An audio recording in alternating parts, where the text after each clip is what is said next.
We have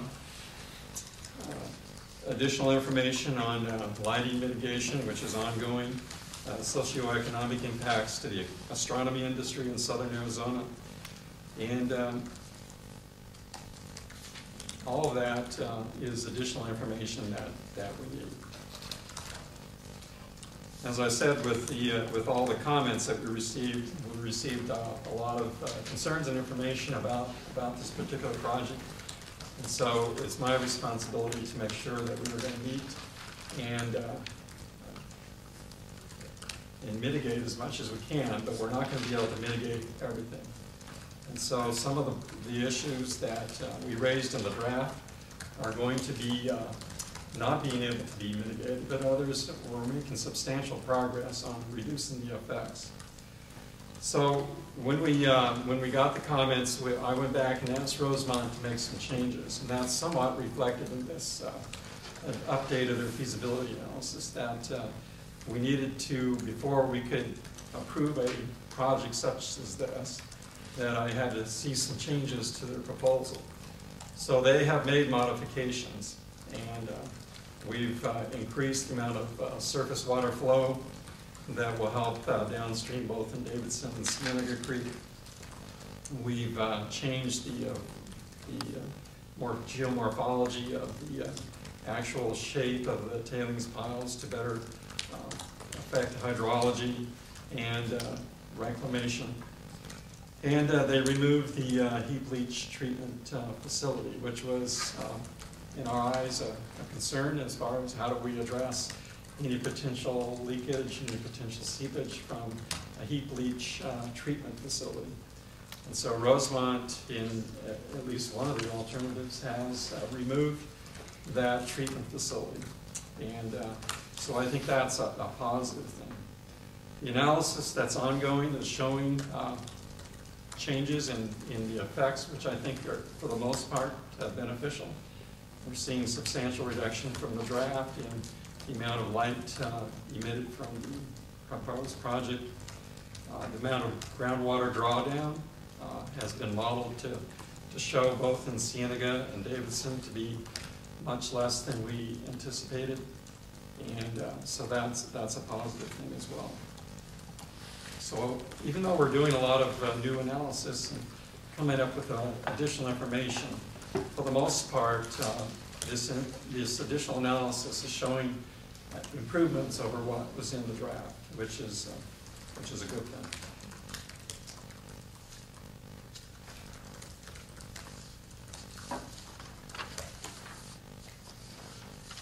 So the question about whether to do a new DEIS, which has been proposed, or to do a supplemental, is a decision we haven't made a decision on. And so I keep saying that we're not going to do that, and I'm not going to make that decision until I have all the facts, that I have had substantial review from the other agencies that we work with. And at that time, then I think we can make a decision. So at this point, there is no decision on that. But as I've said, for the most part, most of the analysis showing either improvements or better information as far as the effects of this particular project on the resources that we're concerned about.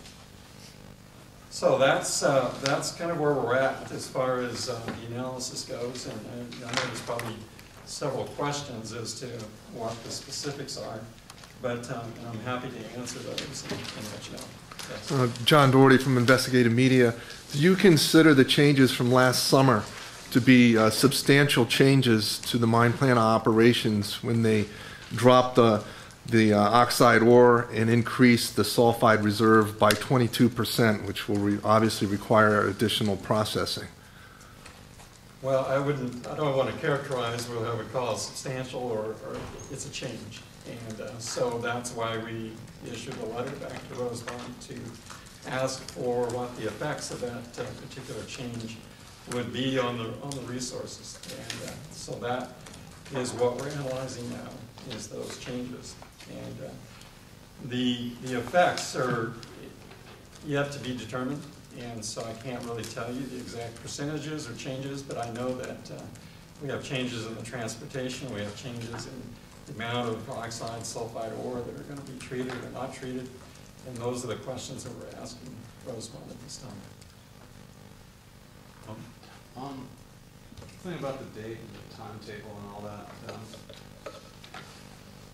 in the past, you put up these quarterly things, we always put a date. Does that mean you're not going to have one of those for a while? I mean, and I guess what my bigger question is, since you've always tried to have a date before, and now you're saying you're not going to have a date, does that mean that you've gotten a bunch of new stuff that you think needs a detailed look, so you're backing away from that idea, or is it just you don't want to have to give any more dates, just in general principles? I guess what I'm trying to get at is there something new out there that's causing you to take a harder look? That's what I'm trying to find out. No, I don't think it's anything new or anything that's substantial. It's just that, you know, we raise people's expectations, and then because of all these external things, it's difficult if it was just my decision and there was no other external things that came into play, it would be easier to predict, because there's many different agencies that are feeding into this, and many different ongoing analyses that are sometimes difficult to predict.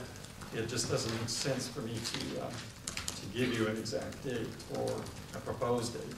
That doesn't mean that we're not working diligently to address the proposal, and our staff is working full-time on addressing and analyzing these particular information that we are receiving. So we're being as efficient and timely as possible, and I don't want you know, to leave the impression that we're not engaging diligently on this, because we are, and we will come up with a decision as soon as practical, but at the same time I have to ensure that we're meeting the requirements that I have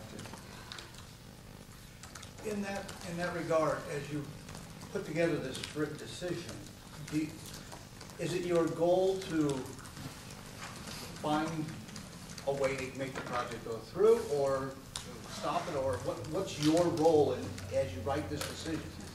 Are you trying to help it get through, or trying to stop it?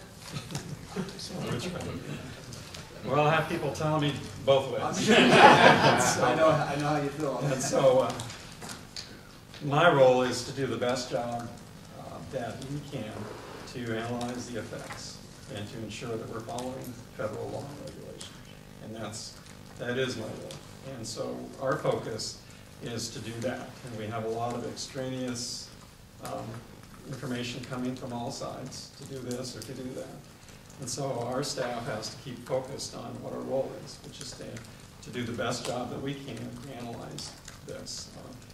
We have good support at the Washington office at the department level for us to do a high quality analysis. And that's what the support is that I'm getting from the national level, is to don't try to shortcut, but at the same time don't be delaying. And so that's where we're headed.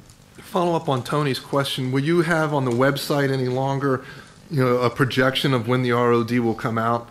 It's been a, you know... Right now it says December right on our scheduled proposed actions, and as soon as we get a better indication of what that end date might be is when we'll post it. But from this point forward... I'm telling you, we're not changing it until we get a better date. But from this point forward, will it continue? It won't show up then as on the website as being a period, you know, a time date and when you expect to have it. Correct, until we get so it'll drop off the website. Correct. Well, it won't drop off the website. I mean, as far as the proposed action. No, but the completion date, there will no longer be a date that appears on the website. If I can, you know, what we have is a national, and I'm not trying to circumvent this, we have a national database, and that's what it is. And so you have to plug in things. And so if I have the option of that, that's where I'll be. If I don't, then we'll have to come up with something that makes sense. And that's just because of the, you know, pull down menus and things like that for those particular fields that you have. So my preference is that we list where we're at with the project. And